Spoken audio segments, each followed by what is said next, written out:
আমি স্পষ্ট দেখতে পাচ্ছি আগামী জাতীয় নির্বাচনের পূর্বেই বাংলাদেশে ৭১-এর মতো আরও একটি যুদ্ধ হয়ে যেতে পারে।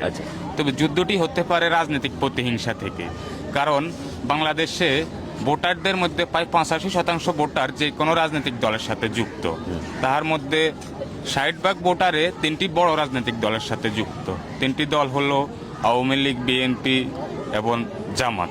এই ৩ দলের সাথে ৬০% লোক যুক্ত।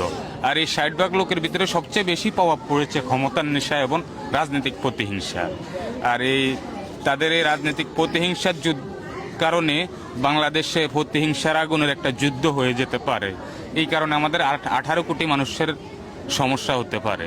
তাই আমি অন্তর্বর্তীকালীন সরকার ডাক্তার ইউনূসের কাছে অনুরোধ করব, উনি যেন এর একটা সমাধান আমার কাছে আছে, সেটা আমি মানে এই যে আপনি যে আশঙ্কা করছেন যে আগামী জাতীয় নির্বাচনের সংগঠিত হওয়ার পূর্বে আমাদের দেশে একটা মরণঘাতী সংঘর্ষে লিপ্ত হতে পারে দুই দল, জামাত বিএনপি, তো আসলে এটার সমাধানটা আপনার কাছে কি আছে? সমাধানও আমার কাছে আছে। সেটা বাংলাদেশের রাষ্ট্রীয় কোনো অভিভাবক নেই।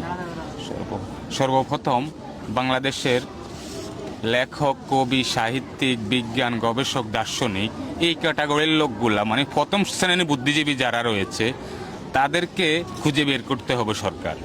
বের করে তাদেরকে রাষ্ট্রীয় উপদেষ্টা হিসাবে রূপ ধারণ করতে হবে, তৈরি করে নিতে হবে। আর তাদের কাজ হবে আগামী জাতীয় নির্বাচনের সুস্থ সমাধান। সর্বপ্রথম সমস্যা যেহেতু এটাই, তাহলে এটার সমাধানে করতে হবে সর্বপ্রথম, মানে সুষ্ঠু নির্বাচনটা সংগঠিত করা। আর এটা করতে হলে এখন দেখছি যে, কারণ সবার ভিতরে তো ক্ষমতার নেশা, তাহলে সর্বপ্রথম 3টি রাজনৈতিক দল থেকে 3 জন মেধাবী লোককে, যাদের দেশ চালাবার মতো অভিজ্ঞতা রয়েছে, এই ধরনের 3 জনকে 3 দলের থেকে নিয়ে আসতে হবে। আর সর্বসাধারণের থেকে একজনকে নিয়ে আসতে হবে। সেটাই হলো গণতান্ত্রিক সঠিক লাইন।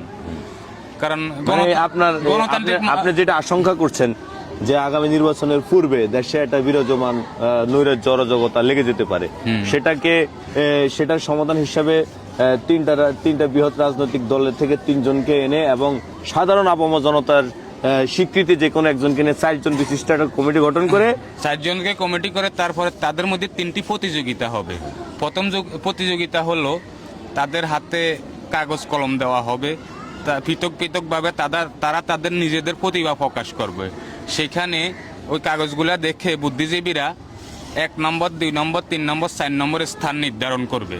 নির্ধারণ করার পরে তারপরে দ্বিতীয় প্রতিযোগিতা হবে মৌখিক প্রশ্ন উত্তর।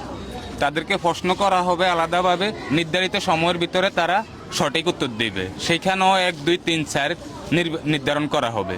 তারপর তৃতীয় প্রতিযোগিতা হলো সুস্থ নিরপেক্ষ একটা নির্বাচন চলাকালীন সময় তাদের 4 জনকে একটি বাড়িতে নজরবন্দি করে রাখা হবে। তারা 4 জন একজনের সাথে আরেকজন প্রাণ খুলে